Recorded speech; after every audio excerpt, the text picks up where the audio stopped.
Good evening. I'll make it 7 o'clock exactly, so we will commence the meeting. Welcome to this meeting of the Cabinet. My name is Councillor Shantanu Rajawat. I'm the Leader of the Council and Chair of this meeting. Can I welcome those in the room and those watching online as well? We've got lots of interesting items on the agenda this evening. I'm joined around the table by my colleagues on Cabinet who will introduce themselves as and when they speak. Please remember to do that, Cabinet colleagues. We're also joined by officers of the Council who don't take part in the decision making, but are on hand to offer any clarification or advice as required. Also, welcome to the Leader of the Opposition, who has a standing invite to this meeting, but doesn't take part in the decision making either. And I know I've had apologies from the Chair of Overview and Scrutiny, who also has a standing invite to this meeting as well. So as there's a lot to cover tonight, I'm going to get straight into it with the first item on the agenda. Apologies for absence. I've had apologies from Councillor Shivraj Gairawal. I think everyone else is here looking around the room. And of course, Councillor Raza as well. Are there any declarations of interest from members? Can't see anyone indicating. Any communications from members? No one. Can I just once again remind members of the note from the monitoring officer around declaring interests as well. So we'll move straight on to the second item of the agenda, which is the minutes of the meeting held on the 21st of October. I'll take it page by page for accuracy and matters arising together. Page 7, page 8, page 9, and finally page 10. Colleagues, are you happy for me to sign those minutes accurate? Agreed? Thank you very much. Right, we then move on to our first item on the agenda, which is Hounslows Vision 2050, which is a report in my name. So the Vision 2050 is a long-term piece of thinking that we've been doing as an organisation, a civil society, and out there amongst the general public as well. And I guess context is really important, where we are in a world where often the here and now dominates a lot of what we do, what we think, how we make decisions. This piece of work sort of sets out our stall, if you like, sort of in that sort of long-term strategic direction for the borough. It's not what you would consider a traditional strategy, nor actually a statutory requirement. It's something that we are choosing to do. It's about community leadership and place shaping, most fundamentally. And it's also a commitment to think long-term and to lead with foresight, imagination, and purpose. As I said just a moment ago, we have so many short-term pressures that we have to deal with. Things like quarterly reporting, inspection regimes, budget cycles, and then, of course, political timelines as well. However, some of the most fundamental challenges that we as a society face, things like climate change, demographic shifts, and inequality, demand our long-term thinking. And Vision 2050 is probably the start of our response. It is a live document, and it will evolve and it will change over time, and we will need to, as things change, we will need to be agile with it as well. But it is a way of thinking about Hounslows, the future of Hounslow, not necessarily in terms of services, but in terms of legacy, how we steward our place and that place leadership more fundamentally. So this piece of work, and I've said this to Cabinet certainly, the end product is the end product, and we can have a discussion about that, but actually the process to get to the end product is probably equally as important. And it's not been a document that's been created just internally amongst ourselves. There has been a number of engagement, more members across the council have been engaged, civil society has been engaged in this, as is the voluntary sector. And I think from memory, we had 2,000 responses to the consultation. That's really shaped this piece of work, which I think is fundamental. So, you know, what happens here, this will obviously go on to council and will become sort of an anchor document that we kind of think alongside every other piece of work that we've done, including the equality, diversity, inclusion strategy and everything else that we do. But it is important for an organisation like ours not just to be thinking about the here and now and the short term and being short term in our decision making, but really thinking about the best outcomes for our residents. And this kind of starts that process. So with that, I move the report. Councillor Bruce, will you second? Yeah, very happy to second, and I'll say a few words now. I think that the report is much about what Councillor Rajawat started with, looking at the demands of today against the demands of the future. It's important on councils across the country. It's important on us to be doing both. What we need to be doing is ensuring that residents are also supported in being able to do both. It's why we do the day-to-day job of providing homes for people, where people have a secure home, they feel safer and happier.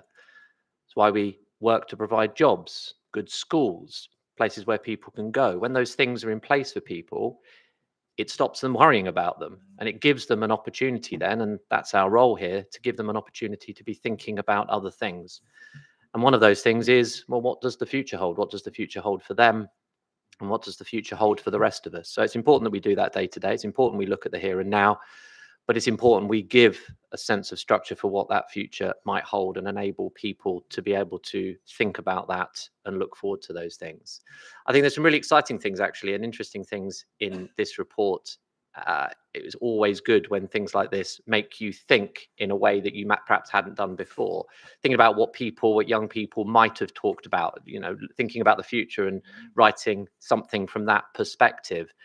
I can't quite believe, maybe it's foolish of me to not realize this, but the fact that AI technology, but AI specifically, comes across very strongly in what's being said. The two postcards that are in the report or the document basically talk to that. They talk about opportunities, but they also talk about anxieties that people have about how AI, how technology is going to work going into the future. And it's a rapidly changing world, even more rapidly changing than when we were young. And I think young people are clued into that, and we have to be ready to respond to that and acknowledge that and deal with that. And I see a lot of hope in this. It's not on the postcard, but it's next to it, and it says it's written by male TW13 in TW13. I believe Hounslow and its communities will be more connected, inclusive, and environmentally conscious. The area may see more green spaces, clean air, sustainable housing developments.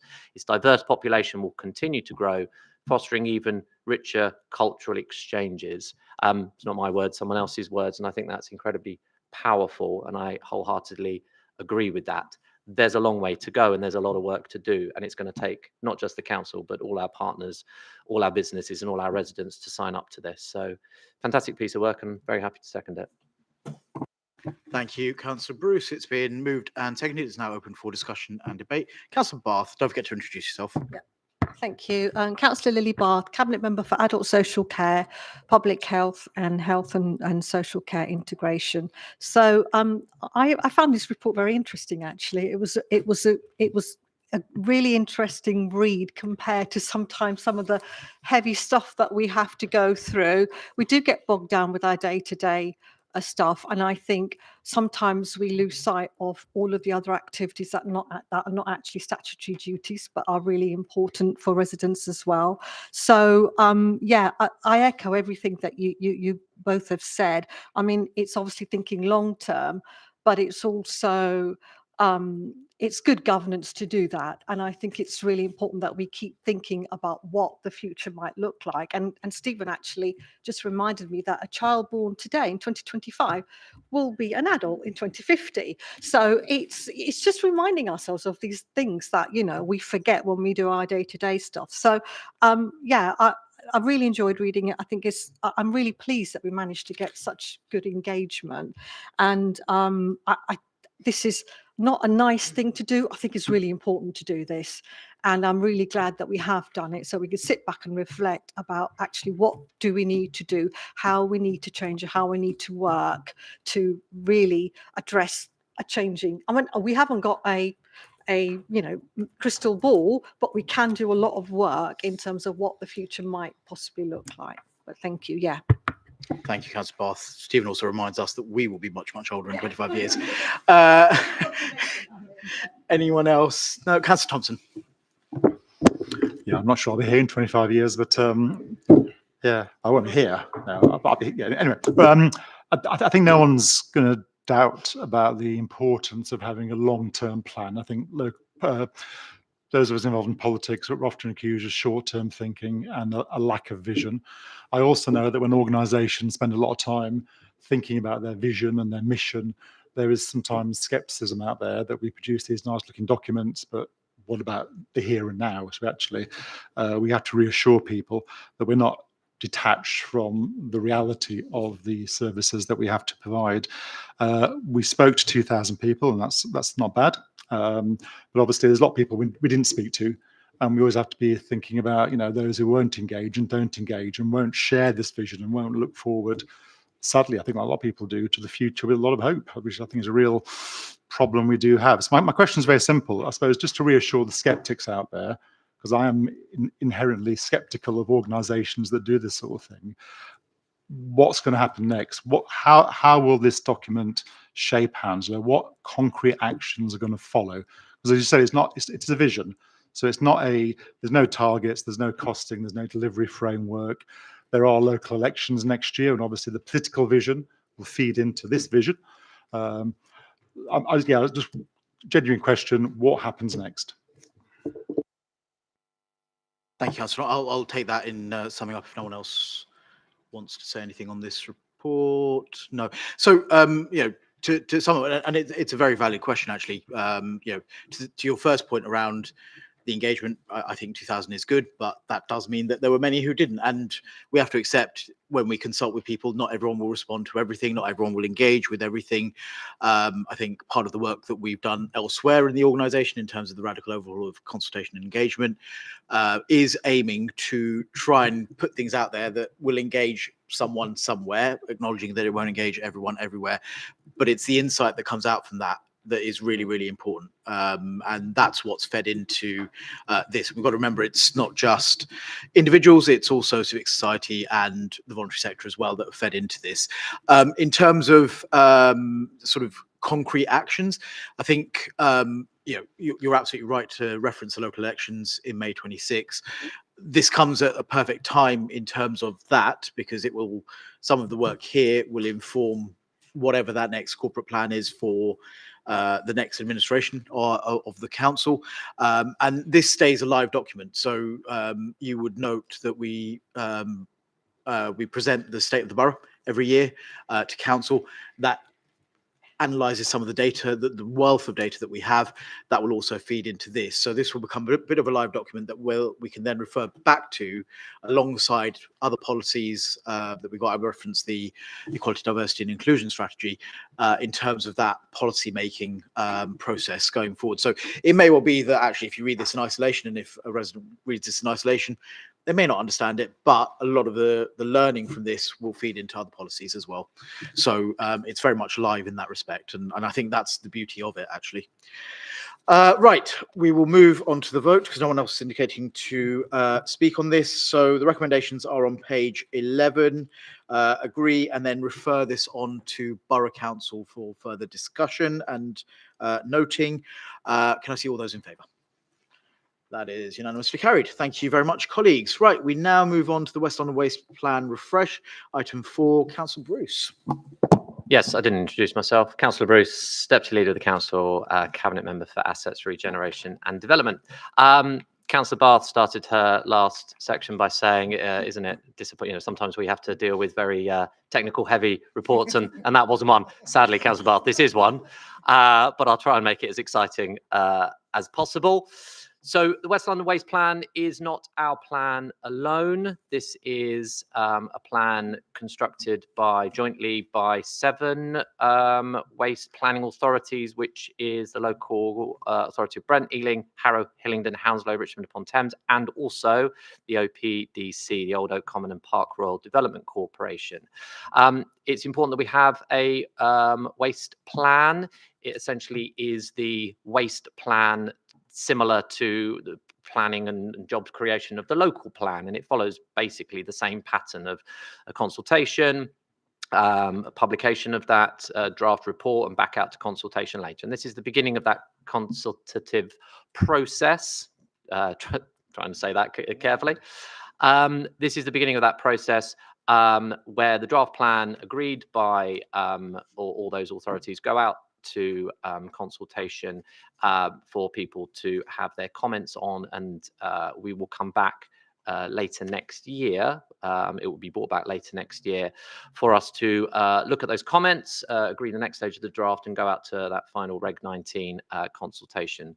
So we're legally required to have a waste plan to manage waste in the area. That's how waste should be dealt with, and whether there are enough sites. That's particularly one of the issues dealt with here. The waste plan needs to set out how we are going to utilize those sites best, and if we need to protect those sites. It might be that we don't believe they need use now, or the plan is going to be using them now, but maybe in the future. So we need to protect how they are. It also looks at the sustainability of our waste and sustainability practices, so that reuse, recycling, and recovery is set alongside just getting rid of waste, and how we're encouraging that recycling and that reusing throughout the whole process. So we're in the sort of middle of the boroughs taking these. I think we're third or fourth out of those 7 taking this through the cabinet or committee process, depending on which what the boroughs have. Once all is agreed, it will go out to that consultation. And as I say, come back with that at some point next year. So I move the report. Thank you, Councillor Bruce. Councillor Pritam Grewal, you can second.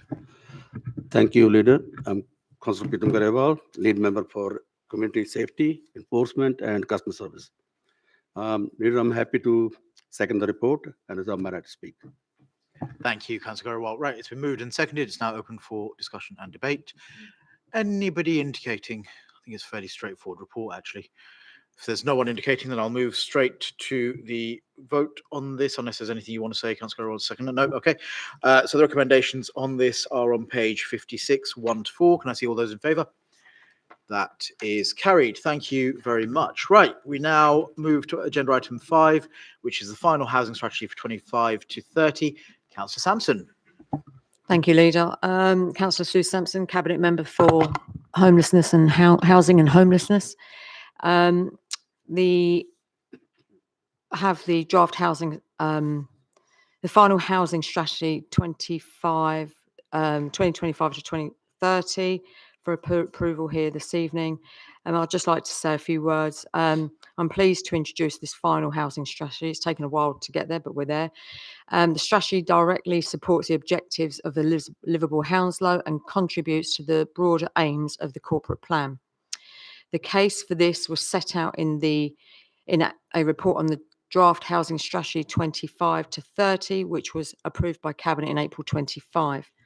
The overarching objectives of this strategy are to meet residents' housing needs through the most efficient use of council resources, so that families in Hounslow have access to safe, green and decent housing suited to their needs, minimising the number of households in temporary accommodation and rough sleepers on our streets. An external consultation from April 22 to August 27, 25 identified the following objectives: tackle homelessness and rough sleeping, safe and decent council housing, raise standards in the private rented sector, residents live healthy, independent and sustainable lives, more genuinely affordable homes. We are leading by example as landlord of 16,000 homes, prioritising safe, decent and economical living conditions. We remain committed to securing affordable housing quotas in new developments, aligned with the Mayor of London's housing strategy and our own local plan. Despite funding constraints, limited capacity compared to previous years, we continue to build and invest in our housing stock. As a Labour council, it is in our DNA to provide the affordable housing our residents need. We take our responsibilities as landlords seriously, something recognised in the recent judgment by the regulator for social housing. Here in Hounslow, we don't give people a roof over their head. We want to give them a place that feels like home. That is a difference a Labour council can make and are making with this strategy. I therefore move the recommendations in the report, points 1 on page 252, points 1.1 to 1.4 of the report. Thank you, Councillor Sampson. Councillor Bruce, you seconding? Yes, very happy to second, if I may say a few words. Now, absolutely, Councillor Sampson, not just a roof over their head, but a place that they can call home. I think that is incredibly important and runs through our DNA here in Hounslow. We are the landlord of 16,000 homes and doing the best that we can for the people that live in those homes. And the people that are going to live in those homes in the future is incredibly important. This sets out our vision, for using a word from the previous report or a couple of reports ago, our vision for how we are going to do that and the actions we are going to be taking in order to make sure that that happens. There have been, and I think you acknowledged it, you said there have been difficulties in getting through new affordable homes right across the country. Housing supply is a challenge, has been for a number of years, and particularly in the economic climate that exists at the moment. But that does not mean that we shirk our responsibilities both to the tenants that we have now or to future tenants by providing, by looking to maximise the affordable and council homes that we are able to in order to make sure our borough's residents get the best they can. So thank you, Councillor Sampson, and all your officers for the work on this, and I second the report. Thank you, Councillor Bruce. Right, it's been moved and seconded. It's now open for discussion and debate. Anybody? Councillor Thompson. Thank you. Obviously, it's a statutory document and it's good to have a refresh and get it up to speed. There are, as Councillor Sampson said, some very ambitious priorities here that we'd all support: tackling homelessness, improving standards, providing more genuinely affordable homes. But it is hard to see how those wonderful targets can be achieved without new funding. The report repeatedly says there's no financial implications, but we know the pressures on temporary accommodation and repairs are growing. So that will be a challenge. I think also it will be a challenge to deliver on the 500 new homes by 2030. We've managed just over 1,000 in the last 2 years. So one has to wonder how realistic that is. And also a big player in our aspirations for the future is the Lambton Group, and they will be delivering, we hope, a significant share of these homes. So again, it's just that question of where is the accountability of Lambton to us? What mechanisms really exist to make sure that they deliver what they promise us in a timely and cost-effective way? Sorry. Thank you, Councillor Thompson. Anybody else? Councillor Bath. Yeah, thank you. I wanted to support this report, and some really good work obviously has taken place here, extensive work. I know that when I had the housing portfolio, obviously our inbox is full of people who are waiting to be rehoused, or very sadly people who have got have become evicted from private rented accommodation and hence have approached us for a housing duty. And I'm really pleased that the Renters' Right Bill will stop the Section 21 eviction, no fault eviction. So I'm hoping that that will reduce the number of people who actually become homeless through private rented affected and come to approach us for housing assistance. So yeah, no, really pleased to see this. I know, of course, there are lots of challenges. There always will be with housing. I think that's a given, because it's historically a very challenging situation in terms of supply and demand. But I'm pleased to say that, as Councillor Sampson said in her introduction, that we are a council, we have a vision. We talked about vision earlier on, about making sure that we try and provide, build and as much housing as we can, and also prevent people from becoming homeless in the first place. So yeah, very happy to support this. Thank you, Councillor Bath. Councillor Dunn. Councillor Catherine Dunn, Cabinet Member for Climate, Environment and Transport. Yes, also want to lend my support to this report. What it does, I think, is bring together a lot of things that we are doing or have started doing, and some very, very successfully. And I think it's important that we state just how successful we have been in certain areas. We know there's room for improvement, of course, and that sets out there. But in terms of driving down the number of families and the cost of temporary accommodation, this borough has really been bucking the trend, and it's really great to see that. We've been building council homes in an era when many councils haven't been able to do that, and that has been through that careful financial management and through the use also of our companies, the other types of homes that are being built through the Lambton companies are made available for private rentals, but within local housing allowance rates. Again, that's something that's really helped the huge issue that we have of housing and homelessness in our borough. It's not to say there isn't a big issue here that we still have to address, but just to say, look, we've made really good progress in a lot of this, and it's great to see it all coming together into this strategy. And so well done, Sue, and thank you for bringing this forward. And on the rough sleeping as well, I just want to pay tribute to our teams who go out there. I mean, several of us joined the annual rough sleep account, and that's just a sort of snapshot, and it's a glimpse that we get to see of the work that's being done on an almost nightly basis by the teams out there working with our vulnerable residents. So thank you. Yeah, thank you, Councillor, on that. Sorry, excuse me. That rough sleeping count was a real eye opener. It really was, but well worth doing.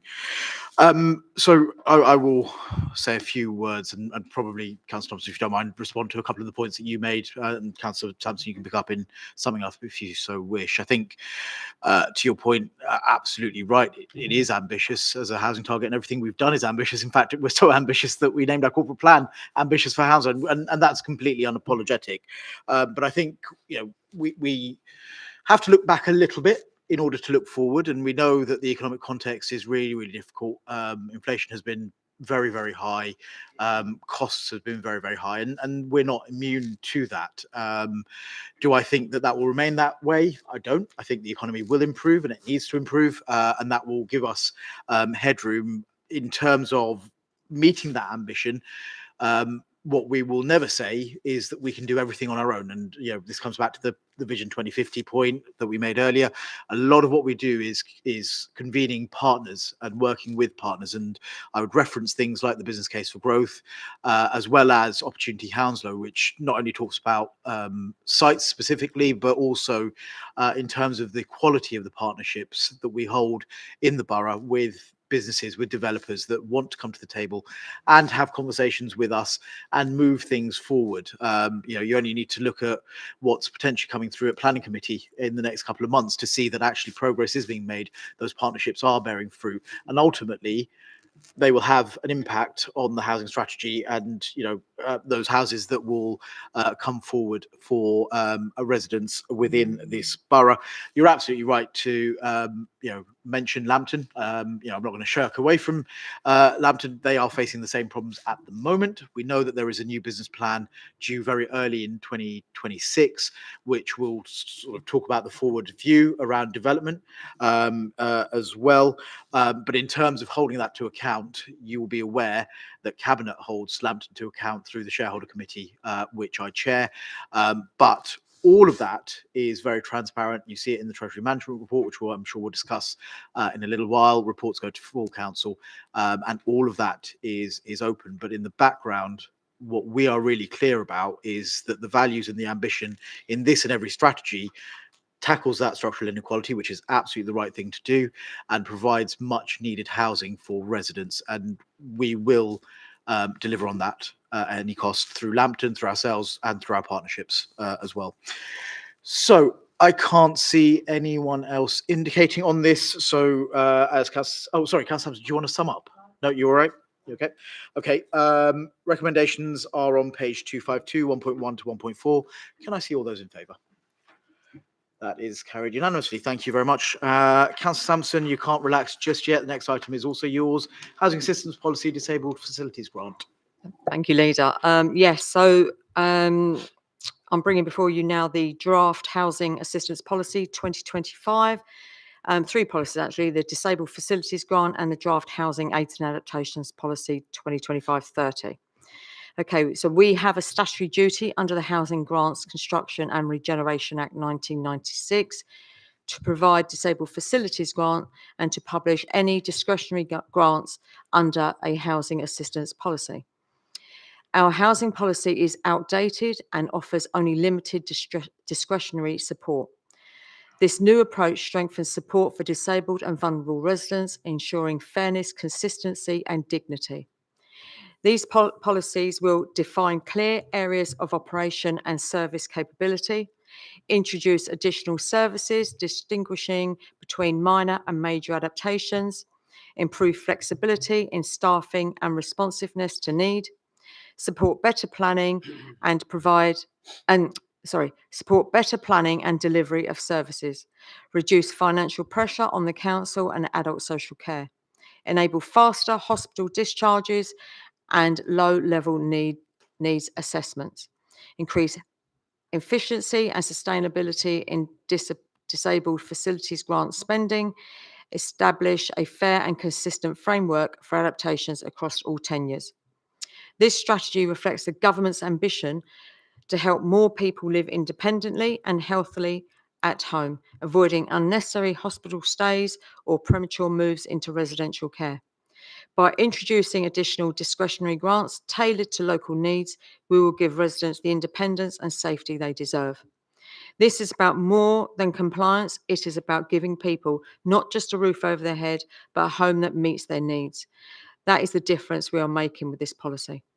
I therefore ask Cabinet to approve the recommendations on page 308, recommendations 1 to 3.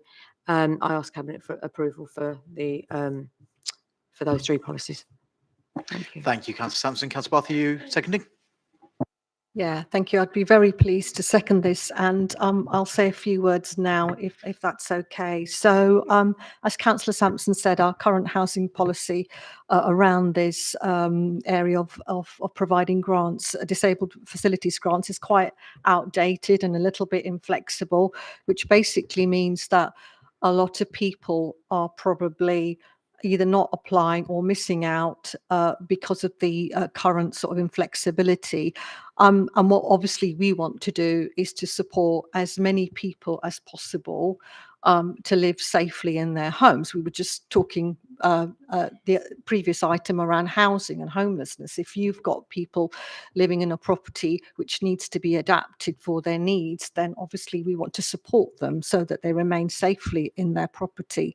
So I'm really pleased to support this. Obviously, if more people get help, some of the proposed changes are actually around top-up grant funding, which is really good. So, for example, if you are someone who is means tested and actually does need to apply for a grant but finds it difficult to contribute towards it, there's more discretion. So we can be a little bit more, generous is what I'm trying to say here, which I think is a really good thing. And I'm really pleased that we are looking at this. It's certainly with my adult social care hat.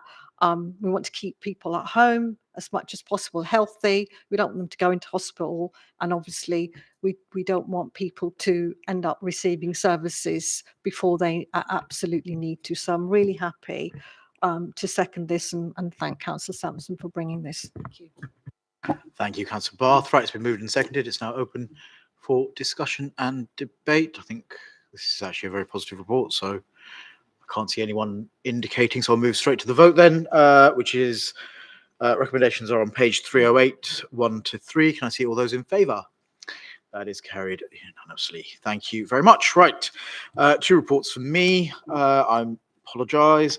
First one is the Treasury Management mid-year report. So for those of you watching at home and in the audience, Treasury Management details the activity that the Council undertakes in terms of borrowing and investments at a headline level.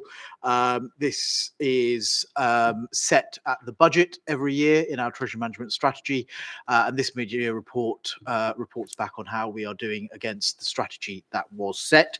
But in real terms, obviously, all that activity supports our corporate priorities and financial resilience, as well as things like climate action, the house building that we spoke about just a few moments ago, and then the work that we do within our communities as well. So what I can report at a headline level and what this report reports is that all activities in line with the strategy that we set at the budget in February, and there were no breaches of prudential indicators during this reporting period. Just to bring out a few more highlights from the report, this talks about our borrowing activity. You'll note from the report that our borrowing has reduced, which was part of the strategy that was set in the budget, by about £13 million. And we did repay some debt as well as undertaking new borrowing. But the amount that we repaid is more than new debt that we took on as well. Where else do I want to go? Investments. So Treasury investments, our overall investments decreased over the reporting period. And in terms of Treasury and non-Treasury investments increased slightly as well. To bring out that's something that I'm quite proud of, and I know Councillor Dunn really did champion this, the community municipal investment, that's a bit of a mouthful. Hounslow Green Investments, that's the word I was looking for, absolutely, successfully raised the £1 million that we were targeted to do between June and September of 2025. So a really good news story there as well. And I'm sure Councillor Dunn may want to talk a little bit about that in due course as well. So with that, I will formally move the report. Councillor Bruce, you got a second? Yeah, happy to second and reserve my right to speak. Great. It's now been moved and seconded, so it's open for discussion and debate. Go on, Councillor Dunn. Since you invited it, I mean, just on that, I guess, yeah, just to say I am very proud of it, and we are as a cabinet and council. We raised that £1 million through both individual investors and companies who wanted to invest. And what I want to say really is we're already thinking about how to spend that money. We've already started to have those internal conversations about how that can help us to achieve our ambitions, but also help our community to achieve its ambitions in the climate and environment and energy space. So thinking about the Community Energy Fund, and we'll probably put some of this money into that. And so what we don't want to do is sit on it. It's not money that we've raised to sit on. It's money that we've raised to be spent on improvements to our borough. And I think that's quite right. And then when we've done that and allocated it, we'll be going to raise some more, because it is part of a 5-year programme to raise £5 million to help us in those green ambitions. Yeah, very good it is. Thank you, Councillor Dunn. Anyone else on this one? Councillor Thompson. Obviously, the £1 million Hounslow Green investment is welcome, but it is a drop in the ocean, isn't it, compared to the overall debt figure? And I suppose residents would be right to ask and wonder questions about how much we actually spend servicing the debt, because obviously every penny we spend on that is money we're not spending on services. I'm particularly concerned that the HRA seems to be spending about 20% of its income on financing costs, and that's meant to increase next year. So that is a worry. And I suppose the question is, what do you think will the total debt by the end of this year? I'm asking you to get your crystal ball out now, really. But do you think the total debt by the end of the year will be what we are expecting? are we on track to meet that target that was, as you mentioned, was in that earlier plan that came to Cabinet? Thank you, Councillor Thompson. Anyone else wanting to speak on that? I may break my own rule and bring Jake in a little bit on the technical side, but I think what this mid-year update points to is that we are on track versus the strategy that we set in February, which is the right thing, which would suggest if we carry on the same trajectory, actually we will meet the plan. I think we get into this cycle of thinking about borrowing as a bad thing. Actually, borrowing delivers a lot for our residents as long as it's done well. Homes, yeah, absolutely, and absolutely, it's the right thing to do as long as we do it with a plan, understanding what the risks are and what the rewards are at the end, and how we're going to repay that debt. So, I wouldn't want anyone who's in the audience or watching to think that actually borrowing is a bad thing. I think it's the right thing to do, and actually, the plan that we put in place in February and that we do every February is very, very measured and really talks to how we do it in a very sensible way. A lot of the authorities that have fallen foul actually didn't do that, and there are obviously lessons to be learned there. But where we're nowhere near any of those authorities, I think we're on safe ground. Do you want to cover any technical points, Jake? I know I wouldn't normally do this, but there was a technical. I can do.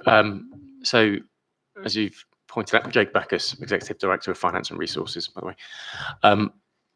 As you point out, the borrowing requirement for the HRA is the large chunk of the overall borrowing, and that is essentially covered off through two combinations of borrowing of support. Essentially, the HRA business plan is built up of rents from the build, so that borrowing builds homes, which then delivers rents, which then supports the borrowing.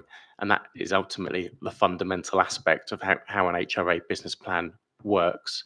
The business plan is over a 30-year period. It has to balance over that 30-year period. No ifs, no buts. What we build in over the sort of longer term actually are expectations on rents, CPI uplifts, etc., which actually help support that borrowing. And what we also put in, and we're building this up a bit more to put a bit more resilience into the business plan over the next year or two, is interest cover on that borrowing as well. So if there are fluctuations on the borrowing when you do have to go out and resurface that borrowing, you've built in some headroom, which is absolutely the prudent way of building homes, servicing the debt, and also creating some headroom to keep those new homes in good condition. Thank you, Jake. That's really helpful. Anyone else on this? No, can't see anyone indicating. So the recommendations are on page 471, 1.1 and 1.2. I see all those in favour? That is carried unanimously. Thank you very much. Right. We then move on to a financial monitoring update. This is a report the Cabinet will be very used to. Of course, again, going back to the budget, obviously we set the budget and it's very important that quarter to quarter we monitor how we are doing in terms of pressures that exist, how the economy is working, what impact that has. I wasn't going to speak too much on this report because it is self-explanatory. Of course, there is pressure remaining both in year and over the budget term that we will need to address come February. There is a lot of work going on as members around the table will attest to around the budget setting process, which will soon be landing on scrutiny for a critical friends view, but there is a lot of work going there. We are very transparent where there are pressures and very transparent where there is work going on to try and mitigate against that. We absolutely need to do that in order to remain financially prudent. So with that, I move the report. Do you want to second it? Yep, happy to second. Reserve my right to speak. Thank you. It's been moved and seconded and now open for discussion and debate. Anybody? Councillor Chowdhury. Thank you, Leader. Councillor Samia Chaudhry, Cabinet Member for Children's Education Employment Skills. As a lead member for responsible for education in SEND, I'm really pleased that we have allocated funding for the preparation of adulthood's program and independence and employability hubs. I would like to say thank you to all our officers, the hard work they have done on this program, which enabled us to deliver on our strategic priority of Thriving Hounslow through ensuring all young people and their families have access to the support, education, training, or employment opportunities they need. And the journey from childhood and adulthood is an important time for all young people, particularly for those with SEND. It is vital that children and young people receive the right support and guidance at the earliest opportunities to prepare them for adulthood, help them reach their full potential and lead fulfilling lives and live fulfilling lives. And the program will create a pathway of support from childhood through the early adulthood, ensuring that learners with SEND can access appropriate support and every stage of their at every stage of their educational journey. And this will increase opportunities for employment and independence and ensure equality access to opportunities for all. The positive impact of this work is already evident in two of our pilot programs currently running, which have supported 10 students who were previously expected to move into the independent placements to instead transition successfully into the local FE and sixth form provision. And the program is another example of the council investing in future of our children's that decisive action we are taking to protect and empower our most vulnerable residents and to ensure long-term financial sustainability through reducing resilience on the cost independence and out-of-borough placement on this. So we're not on all this, we're not just investing on the public services, we are investing in people's life and people's future. Thank you, Leader. Thank you, Councillor Chowdhury. I can't see any. Oh, Councillor Thompson. When you look at the commentary in the report, virtually every single element of the council is overspending, with a couple of exceptions. So one exception is the parking service, who seem to be raking it in faster than they know what to do with. And there's just one little comment. I know this has been commented on in the big wide world. People have picked this one up, but it says there's a review of enforcement cameras. Sorry, this is a 5.34. A review of enforcement camera locations is expected to enhance parking enforcement activities and therefore money. It doesn't say that in the report, and that's expected 25-26. So I think I and many other residents would be interested to know where the cameras are going and why perhaps that's mentioned in a report about the budget. And then the other areas where there is a underspend just really seem to be because we have a shortage of officers in building and planning and housing services and vacant posts in regeneration and growth. So I suppose the concern is if we don't need those posts, there's a saving to carry forward. If we do need those posts, and obviously things like building control are vitally important, is that section of the council able to do what it should be doing? Thank you, Councillor Thompson. Anyone else? Councillor Bruce, you're going to... Yeah, in direct answer to your last question, absolutely. Those are posts we need. Those are posts we are going to hold. Those are posts that are in the majority now filled. So we're talking about obviously over a period of time, this report. So this will cover the whole financial year. Part of that, there were no officers in those positions, not for want of trying, particularly in building control. There is a shortage of, and this is a technical term, competent officers to go into those posts, but we're working with our own staff and up-leveling that competency, and we have people coming into those posts. So at this moment, all building control posts are filled. we're almost full in the regen team on the basis of the numbers there, and we've got a couple more posts to fill. So they're absolutely important, absolutely vital to the work of the council, and being filled as well. So that shouldn't appear in the next one, in the next year, because there will be a full year accumulation of that. Cool. Okay, anyone else? And to the first point you made, Councillor Thompson, hold your horses. Enforcement review is the next item. You've got more for that one? Yeah.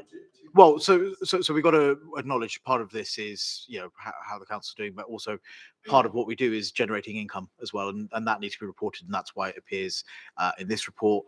And obviously, we'll present ideas for the budget gap when we get to the budget and through scrutiny and through the normal process as well. Okay, if there's no one else, we'll move to the vote. The recommendations are on page 493 to 494, 1 to 14. Can I see all those in favour? That is carried. Thank you very much. You'll all be pleased to know that is the end from me. We move to our last item, which is the enforcement review, the new operating model. Councillor Pritam Grewal. Thank you, Leader. I'm pleased to introduce the following report, which sets out seeks cabinet approval for a new operating model for enforcement at LBH. This is the product of extensive review on how enforcement operates today, what residents expect, and how to make the best use of resources. It represents a significant and a positive transformation in how we deliver enforcement on behalf of our residents. Residents consistently tell us what matters to them is seeing action on issues that affects their everyday lives, whether it's fly tipping, littering, illegal parking, noise nuisance, or antisocial behavior. These incurs not only a social cost for residents and communities, but also an extensive high financial cost to the council in addressing and resolving them.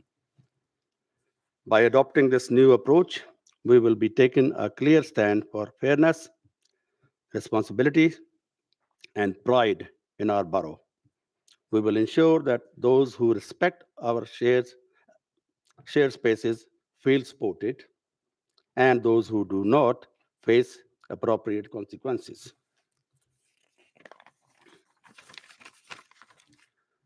Most importantly, we will be giving residents the confidence that their council is listening, acting, and present where it matters most in their communities. Okay. Through this new model, residents will see a number of clear and tangible benefits, including the creation of a new, highly visible enforcement team by March 2026, one that regularly see in their streets, parks, and town centers. This team will be uniformed, reinforcing the message that the council is actively present in communities. Faster responses, time in tackling hotspot areas.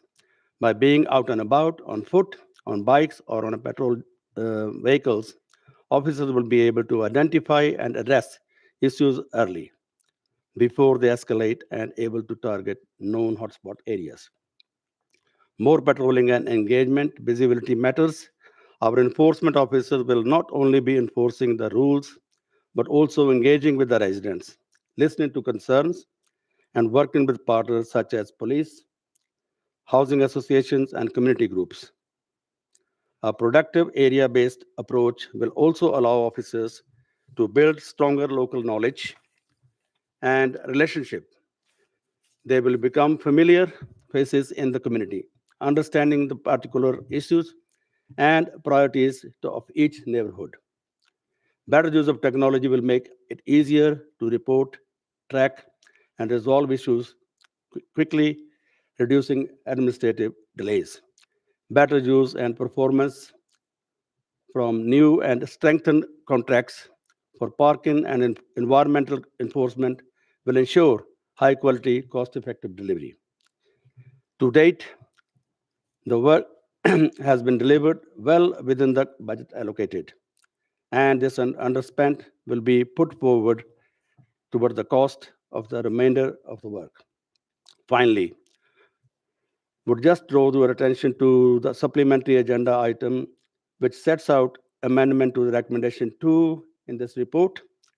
And the report reads, authorize the commencement of the procurement of a new parking enforcement contract and delegate the authority to reward the new contract to Director of Environment Services in consultation with the Director of, with the sort of lead member for, enforcement, for planning, parking services. And I move the report. Thank you, Councillor Gurwal. I will formally second the report and reserve my right to speak. So it's now open for discussion and debate. Councillor Shaheen. Thank you very much, Councillor Garrawell. Councillor Salman Shaheen, Cabinet Member for Culture, Leisure and Public Spaces. And I very much welcome this report. Also, just to pick up on a point that Councillor Thompson mentioned earlier about why parking revenue as an income generator is included in our budgetary proposals. Well, obviously, in an ideal world, enforcement would generate zero income. In an ideal world, because everyone would play by the rules and no one would drop a cigarette butt on the floor, no one would fly tip, everyone would park in the right place, and we would have a beautiful utopia on the streets of Hounslow. We don't live in that world, so we have to have rules and we have to have ways to enforce it. We have to have penalties to ensure that we get the neighbourhoods that we want. And while we don't live in that world, we do have penalties that we enforce that generate revenue, because obviously the impact of people breaking the rules, littering our streets, has a cost as well. So it brings in money that the council can use productively to improve our streets, make people feel like they live in much better neighbourhoods than they might otherwise. But also, hopefully, they act as a deterrent. And obviously, recently we massively increased the fixed penalty notices that we could charge on littering and fly tipping. Again, hopefully, no one ever gets whacked with one of those hefty fines, but we should fine people to the hilt. And as long as they are doing so, because that's how we create the neighbourhoods that people want to live in and want to see. Yeah. Thank you, Councillor Shaheen. I can't see. Oh, Councillor Thompson, you did promise you had lots on this. And, well, yeah, I'll keep that a bit quick. Just this is a genuine question. So obviously, this is proposing a new approach to enforcement, and no problem with stronger, more visible enforcement. The new team that seems to be proposed in here, the new approach, and at the same time, and this is a question for clarity really, there's the ongoing staff consultation about the sexual violence team, wardens, ASB. I believe that's still in the consultation, or that's still a process. I don't think any redundancies or new terms and conditions have been agreed. So I'm just wondering, are we being asked, or are you being asked to approve a restructure before that process? I'm not sure the answer is no, but just want to make sure that's the case. So that's helpful. And then going back to those cameras, and I'm pleased to say, well, I'm not pleased to say, but I've obviously contributed a fair bit. I won't say a fair bit, but I've contributed a bit towards Hounslow and the Metropolitan Police with the bloody cameras all over the place. But cameras do get people cross for all sorts of reasons. And if there's a perception, it's not to do with reducing, speeding and silly, illegal and dangerous driving. If it is seen, that's why I raised it twice, I suppose, as another way councils raise money. And we know that some councils seem to be essentially a parking service that does a bit of social care on the side. I think that's Kensington and Chelsea, bringing millions, which, would be a nice place to be. So my question really here is, are we actually talking about just new cameras for what we do at the moment, or is there a sort of a plan? And it can be justified. There are strong reasons for doing this sort of thing. Are we planning to roll out more cameras like other London authorities have? And in terms of the enforcement, I thought this was like a bit of a urban myth when I hear about the lady who leaves a letter in the wrong bin and gets the £1,000 fine. And there's been a few of those on various websites. And then lo and behold, a lady in my ward who lives literally around the corner above shops, doesn't have a recycling, still not quite as it should be, recycling above shops. She has a package. She lives in next to the bin up in somewhere in Chiswick. She did give me all the details, and she gets £1,000 fine. Now we need to stop fly tipping. It's a serious problem. Our figures are awful. They're some of the highest in London. But when there's a perception that we're picking on people for putting a bit of paper next to a wrong bin, if that's genuine, and I said I was a bit doubtful when I've seen these things on various social media things, but when it's the lady literally 2 minutes from my house who I've spoken to, it does seem very heavy-handed. And I know you sent a message to councillors about procedure and process, but we don't want to get people's backs up unnecessarily, but we do want to crack down on genuine fly tipping. Sorry, I said you can take that in the summing up. Councillor Dunn first. Yeah, so on the camera point, I mean, obviously, Councillor Shaheen's said, covered most of what I wanted to say on it, but you did ask a specific question, Councillor Thompson, so if I can take that around, what are they for, and are we doing new things? I mean, a lot of it will be the same things, you know, and all of it, of course, is policing illegal manoeuvres and activity and the type of thing that causes problems for residents and other road users. But I know it gets people's backs up, of course, and we've all had correspondence from people who think that they've been unfairly penalised. But I'm sure we also all have had correspondence from people saying, why isn't there a camera here? Why are people being allowed to get away with doing whatever it is, whether it's a school street that doesn't quite have enough cameras to cover all the areas, or a self-enforcing traffic thing, or, I mean, we often get requests for speed cameras. Now, we as a council can't do that. That's something that's in the matter. It's a matter that's in the hands of the police, and there may be changes in future in that. But at the moment, you know, I'm always have to write back and say, no, sorry, we aren't able to enforce speeds, and we'll pass your queries on to the police. But it's not just speeding; it's all of those traffic offences. People do want cameras, and sorry, I actually did receive some correspondence. I didn't mention it earlier. Someone writing to me, I've seen you're going to buy new cameras. Can we have one on our street? You know, so people do want them. And of course, when you get caught out with it, it's annoying. You're annoyed with yourself for making that mistake. And some people think that they haven't made a mistake. And sometimes, you know, something has been issued, an error, and needs to be appealed and removed. But often, you know, it is those mistakes that people make that do have a detrimental effect on others, that perhaps cause danger on the roads, or at least inconvenience to other road users, and that's why people do ask for the cameras. So it's not about introducing new offences or anything like that. It's about firstly, we want to make better use of the cameras we've already got, and that review's already underway. But what's become clear from that is that we could actually do with some more. And I'd just add, before I bring in Councillor Gairawal to sum up, you know, technology moves on, and actually we probably need to move on with the technology as well to supplement what Councillor Dunn said. But to your broader point around, you know, is this just a cash cow for us? We don't see it as a cash cow. People, you know, that don't do the right thing should pay for it. And you will know, but many who are watching may not know, that any income from PCNs and fixed penalty notices are ring-fenced for you know, traffic network and traffic and transport scheme. So actually that money just goes back into those roads and pavements and all of that. Sorry, do you want to come in? Yeah, go on. The freedom passes, you know, it comes from that budget. It helps us to fund them. Go on, Councillor Bruce. You set us off. No, not set me off. All of us, yeah. Just to, no, I was going to come in on a different point actually, and just to talk about fly tipping. I mean, you know, you've shared a story there. It's a personal story, but you know, someone's come to you and said, "Oh, this is the situation." I'm sorry, I missed it. But I think this is what you said. That lady had a thing and she didn't quite know what to do with it, and she put it by her bin. I mean, that is fly tipping.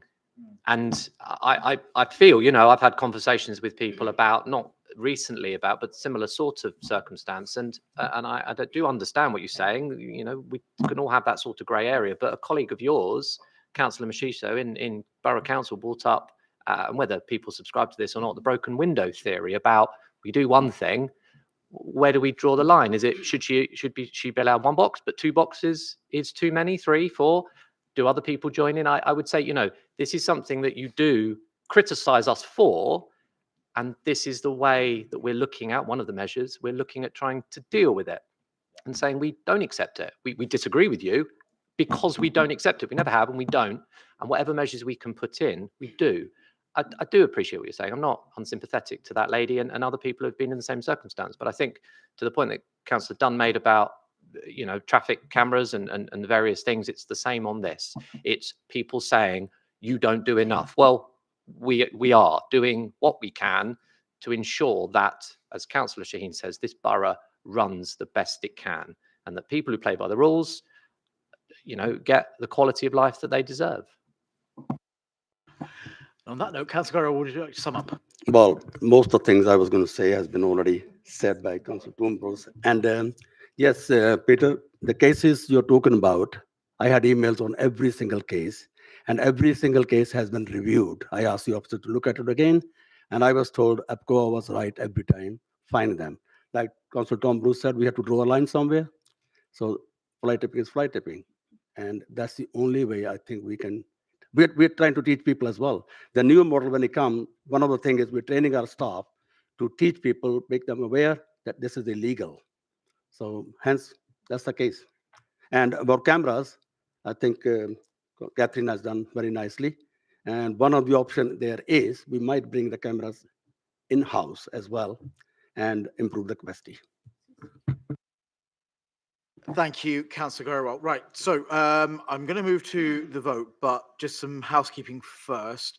Councillor Gurrow mentioned an amendment to recommendation 2 in your report. Can we just agree to accept that amendment? Is that all right? Everyone agreed? Yeah. Okay, right. So with that amendment, the recommendations are on page 556, 1 to 4. Can I see all those in favour? That is carried. Thank you very much, everyone. So I've not had any referrals from any other council committees. Neither have had any urgent business.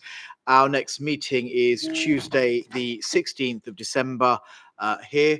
Thank you all those who tuned in and those who joined us in the audience, and I bid you all a very good evening. Thank you.